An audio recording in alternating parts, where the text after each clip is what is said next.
Hi, Good Dominique, and morning. good morning, and welcome to another edition of the week ahead. Thank you. Apologize for people who are traditional users and seeing this instead of just listening to it.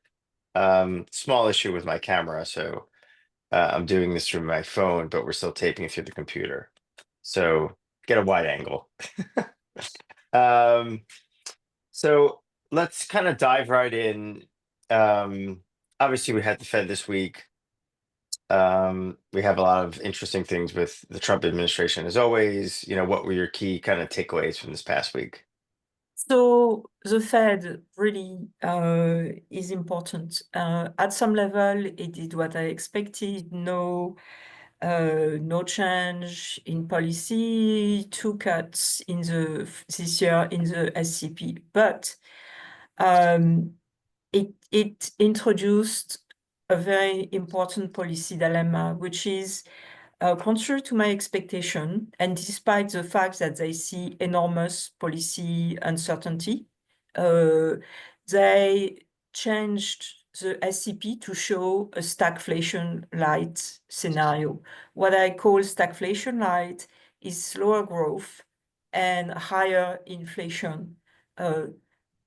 By contrast to the real stagflation of the 1970s, when we had a contraction, a recession, and higher inflation. And they still showed, despite the stagflation light, they still showed two cuts this year. But I think this is more of a political scenario in the sense Huh. that they don't want to pick a fight in the administration until they really have to. So they had what I would call almost a magical inflation trajectory, that inflation core PC, they upgraded their forecast by 60 basis points. And then miracle of miracles, next year it falls back to where it was in the December SCP. So it goes from 2.8 to 2.2%. But what is really important here is a trade-off between inflation and unemployment, because so far the Fed has only dealt with situation where unemployment was going up and inflation was going down, or vice versa. Now Right, they have a situation, stagflation light, where inflation and unemployment are moving in the same direction, which means that the two legs of their mandate are in opposition to each other. So how do they adjudicate? And Powell referred to what the Fed calls the consensus statement, which is a statement of principle of how they are going to run policy, which they reapprove every year. And that statement says that in the unlikely event the Fed has to choose between its employment and inflation mandate, it will pick based on things like which is further away from its long term. And the thing is, one reason why I don't believe their two cuts are credible this year is that they show a big slowdown in growth this year in the SCP, 1.7%, so below trend, but they show only 10 basis point increase in the unemployment rate. So they show unemployment only 20 basis points above their long-term estimate, which means they still show the economy at full employment. I don't believe that with inflation jumping and still full employment, they will cut. And they probably don't believe it either, but imagine what Trump's reaction would have been if they had shown only one cut instead of two cuts. So they would rather, promise the cut and, it's mañana por la mañana, it's tomorrow, but tomorrow never comes. So this gives me renewed confidence in my call for no cuts this year. At the same time, I think it shows what investors need to focus on, which is how the Fed views the trade-off between its employment and inflation mandates. And in other words, how much of a slowdown or of a labor market loosening we need to see in order for the Fed to deliver cuts this year, despite a worsening of the inflation trajectory. So it was an important meeting, contrary to my expectations. Right. So in general, this is a little bit something like you've been talking about for months, though. Um, there's less supply of, if there's a lot of Sure. deportation, there's a lot less supply um, of Of labor. workers. Yeah. So the fact that growth can slow, but the unemployment rate doesn't go, percentage doesn't go a lot higher, kind of does make some sense.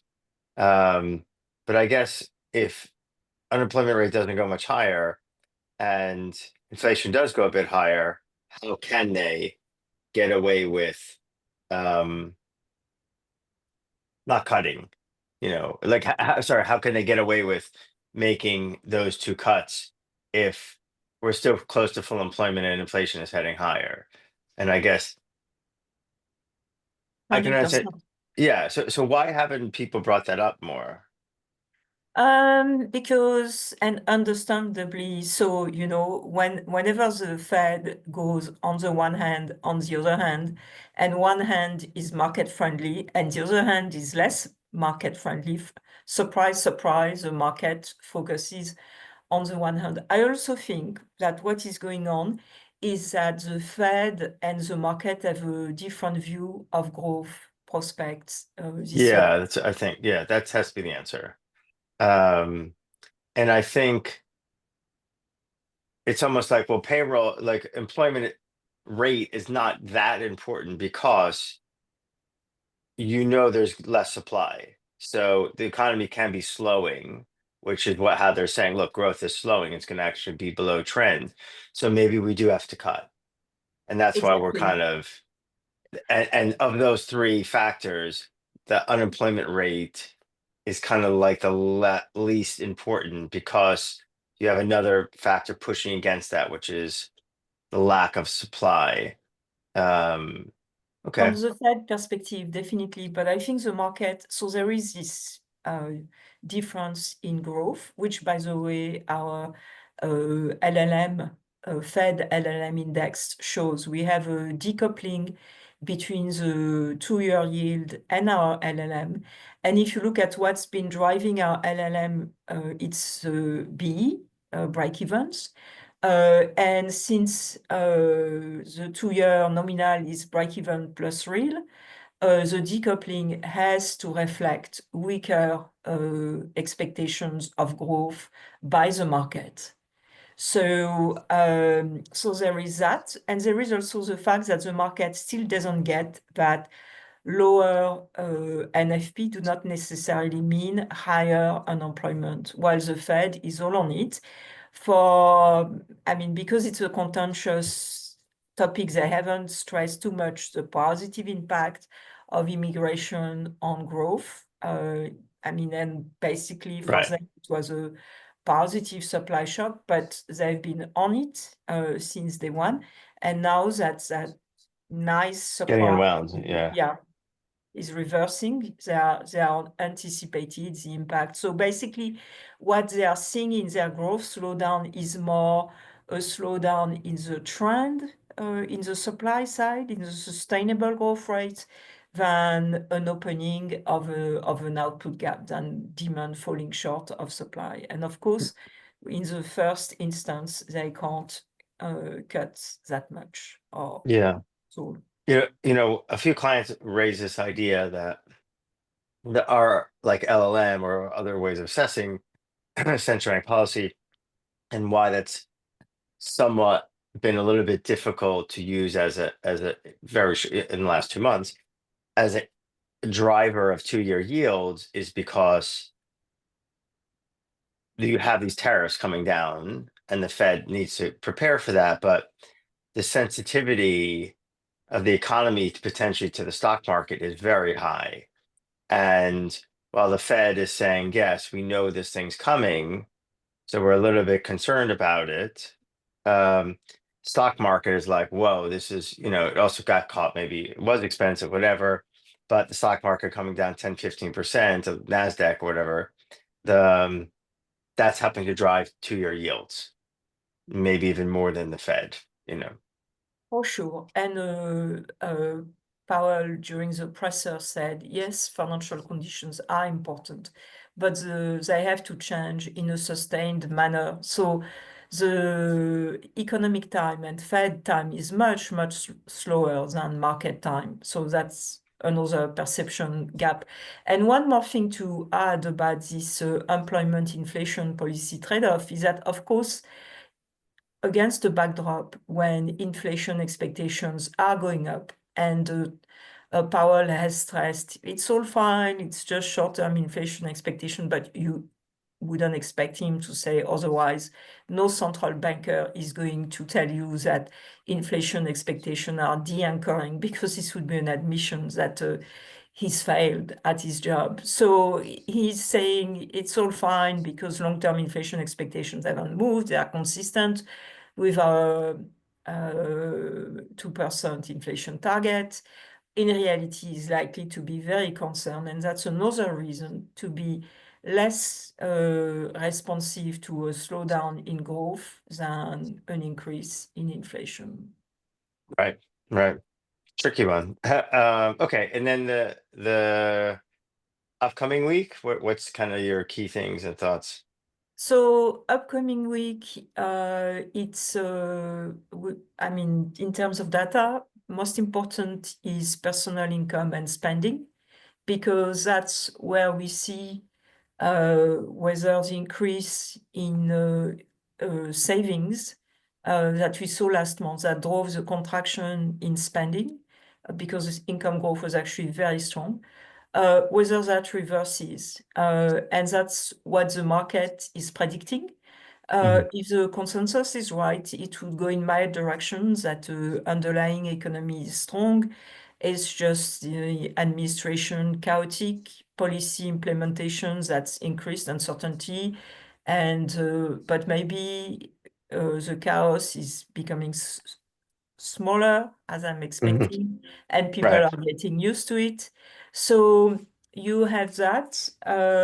Then there is confidence, consumer confidence, which is going to be another sign of, whether consumers are being spooked by the policy uncertainty.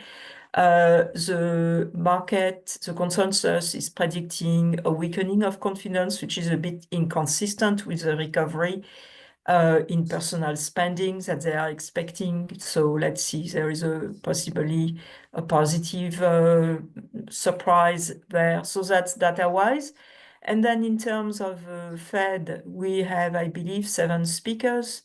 The most important one, in my view, is going to be Musalem, the St. Louis Fed president, Mhm. because he's probably, in my books, he's one of the deepest economic thinkers on the committee, and he's going to give us his take on this employment inflation trade-off. So Musalem is my favorite guy this week.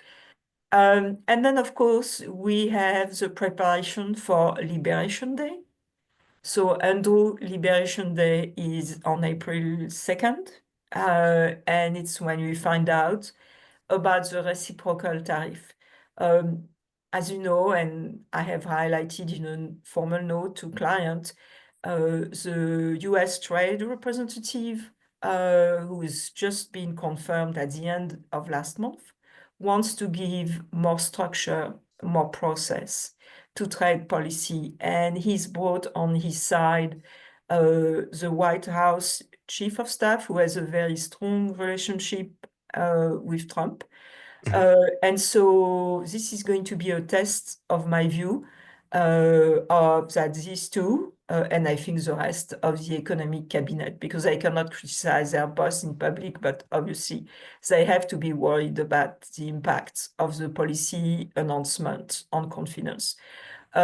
So how this Liberation Day, the day when the reciprocal tariffs are announced, how it is managed is going to be a test of my view that we are at peak policy, especially tariff policy uncertainty.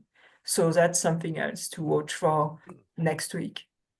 That's interesting. So I hadn't thought. So that should hopefully bring a little bit more structure. Not saying tariffs are going to come down, but at least it'll be much more clear. So that transparency and that clarity should help with investors and even help with our trading partners. 100%. And Yeah, I think tariffs are an enormous distraction because the US economy is services driven. For some reason, Trump has decided that blue collar jobs, this is what he wants to build. But actually, if you look at manufacturing employment, despite the enormous taxpayer-funded subsidies to manufacturing industry, it's been contracting over the past 3 years. And the bottom line is that manufacturing is not a source of well-paying job for non-college graduate. You want to work in a foundry, you want to work in a factory, you need a STEM degree. So I think this is a very deep misconception on the part yeah. of the administration. And as a result, a conception that the market has espoused. And as a result, they are giving far too much importance to this tariff policy. But the bottom line is that manufacturing employment is contracting because manufacturing productivity is going up. But overall, the manufacturing sector is less than 15% of the economy. So these tariffs won't be as disruptive and as negative for growth as everybody thinks. Unfortunately, given the way they are implementing, they are much more disruptive than they need to be, and they are lifting inflation expectations. But anyway, we'll see what happens next week. But I just think this whole tariff business is far less important than people assume. That's interesting. Yeah, that it's definitely not something being discussed. Um, what are you looking at to that would signal maybe you would want to change your view about no cuts? So definitely, the hard economic data. One thing that I was very far from the market before the FOMC in terms of cuts, but one thing that added to my conviction was Powell stressing that hard data is okay, it's soft data. So hard Right. data in general, and then to me, the key to a slowdown is really the labor market. This is where, because when you think at how the economy works, it's a little bit like an ecosystem where you have production and consumption feeding into each other. So the labor market is really where we are going to see the feedback loop. So businesses hire, invest, which creates income for household, and so household spend, which create demand for businesses. I think a labor market weakening, a big increase in unemployment, this is where things fall apart, and I will revise my forecast. But the forecast revision, my change of view is much more dependent on unemployment than on NFPs for the reasons we just discussed. This is what the Fed cares about. And what's the most forward looking? What would you just the monthly payroll numbers, or would you look at like weekly numbers? What the job So openings? What everything or So the most forward-looking type of expenditure really is CapEx, so investment, business investment. yeah And if you look at the Atlanta Fed estimate of CapEx for this quarter, it's actually not going down. It's strong. Yeah, that would be most of the NFP data is backward-looking, unfortunately, and very yeah noisy. yeah exactly. Um, okay, I think that's a lot of good food for thought, and like we said, there's definitely been some choppiness. I mean, obviously, we're seeing it all across the markets. Um, but we'll see. but I think this idea that there can be a bit more of some certainty on trade policy, and maybe, as you were highlighting, which is not being discussed at all, that the goods are still a fairly, and manufacturing is a somewhat fairly small part of the economy. Um, so putting all this together, okay, maybe it's choppy for the next couple weeks, but maybe once we get into April, things will smooth out. Um, and there'll be a bit more clarity around how we engage with trading partners, and what's the strategy going forward. But I would say, they have gotten the interest rates, okay, not from the Fed, but they've definitely brought the 10-year down for what we 4.6, 4.7 down to 4.2. And I listened to, Very impressive. yeah, an interview with Scott Bessent, I think a couple days ago, and yeah, there's many parts of the plan. That's kind of clearly one. I guess they want to get it under four would be a guess, but then beyond that, they probably need the Fed to start cutting. Well, I mean, if they want to get it under 4 and not crash the economy, the best way would be to have a big decrease in energy prices, which means a big Yes, which is increase clearly in what they're trying to. It's funny. It's obviously energy prices are important, but it's also like electricity prices, which I'm surprised that people aren't. He was talking about energy infrastructure and the grid and everything, and how much cheaper it is to produce electricity now in the US versus China. And I wonder if that's also going to be a kind of a focus. My guess is maybe it should be. 100%. But the thing is, it would take time to strengthen the grid, do all Definitely. Yeah. investment. But yeah, I mean, there are a lot of the things that this administration want to do, which could really lift the long-term growth rates of the economy. It's just how they are implemented and the fact that they will play over the longer term. So in that sense, I agree with President Trump view that a lot of the benefits are going to be long-term, for sure. We just have Uh, to make sure that implementation doesn't put us on a permanently lower growth path. Yeah. Exactly.